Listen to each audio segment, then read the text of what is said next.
Lately, a few people have taken exception to my insistence that the ancient Hebrews and the Israelites were not monotheists, but were, in their earlier days, polytheists, and in their latter days, henotheists. In all instances, they believed in a great many gods and goddesses. The ancient Hebrews had a shitload of gods and goddesses. If you want to read about some of the Hebrew goddesses, the book The Hebrew Goddess by Raphael Patai is a good book.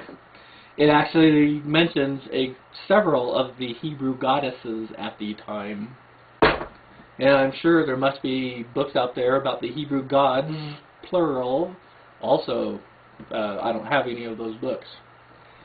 When I am told by these Bible believers out there, Jewish and Christian, that the ancient Hebrews and the ancient Israelites were monotheists, I tell them, read the fucking Bible. It clearly states that they were not monotheists, they were polytheists. They had many goddesses and many gods. I note that in Genesis, specifically the second part of Genesis, which was written first, the word Elohim is used 33 times. El meaning divine power, ohim meaning male plural. I have been told by a couple people that the Hebrew Testament uses male plural and gods plural as the royal we. That's right. The ancient Hebrews were Elizabethan English speakers. My reply is, no! They were not using the royal fucking we. Exodus says they were polytheists. Read the fucking Bible, would be my reply. I should also note that Genesis clearly states that the ancient Hebrews and ancient Israelites were running around frolicking and fornicating with goddesses and gods in the surrogates in the asherah. See, for example, Genesis chapter 21, verse 23, I think it was. Asherah, and the plural asherim, has been translated in the King James revision as the word groves. In fact, they were not groves that people were going to fornicate with holy priests and holy priestesses. They were asherim.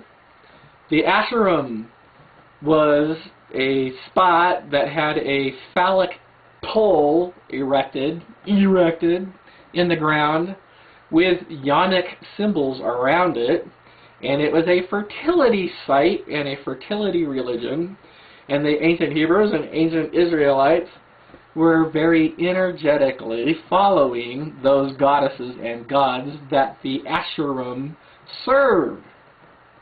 And of course, they also left wealth for the services received at those asherim. There were a hell of a lot of these asherim all over the fucking country, wherever the ancient Hebrews and Israelites were running around. They were so popular that the Bible itself, and I can't remember what the fuck the verse was, the Bible, I guess it was 2 Kings verse 17, says that they were fucking everywhere. They were so numerous that you couldn't walk through the forest without tripping over fornicators coupling with holy priests and holy priestesses. There were, for example, the fucking, I had notes here and I fucking lost them. There were such as Rachel's, the good old 1 Samuel chapter 23, where we have Rachel stealing her father's idols because they were phallic, and she sat on them to hide them when her, I guess it was her father's son or something, Laban, person's name, went looking for them. And while she was using them to induce pregnancy, you know, it's like a sympathetic magic, he came into her tent looking for them, and she was sitting on them, and she wouldn't get up, you know, and she claimed the reason that she wouldn't stand up was, you know, she was having female issues, I don't know what the fuck you call that, menstruation, I guess. So he left, and apparently, I suppose, he continued to use those phallic symbols, the idols, to induce a pregnancy. And I assume that meant that she used them to masturbate with. There are a lot of stories in the Hebrew Testament of women going to these asherim to get pregnant by the holy priests of not only Yahweh but other gods, and the gods obliged them, such as Sarah, I guess it was. Let me see, what the fuck, where the hell are my notes?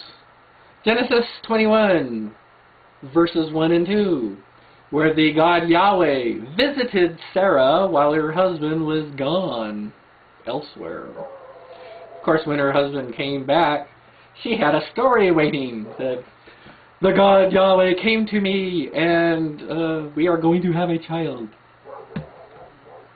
And if I remember correctly, at the time, Abram didn't even know who the fuck the God Yahweh was. That came later when he changed his name to Abraham.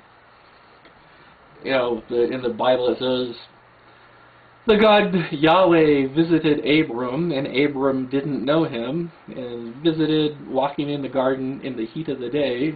And Abram says, which God are you? And of course, Yahweh goes, I am that I am. And Abram goes, what the fuck?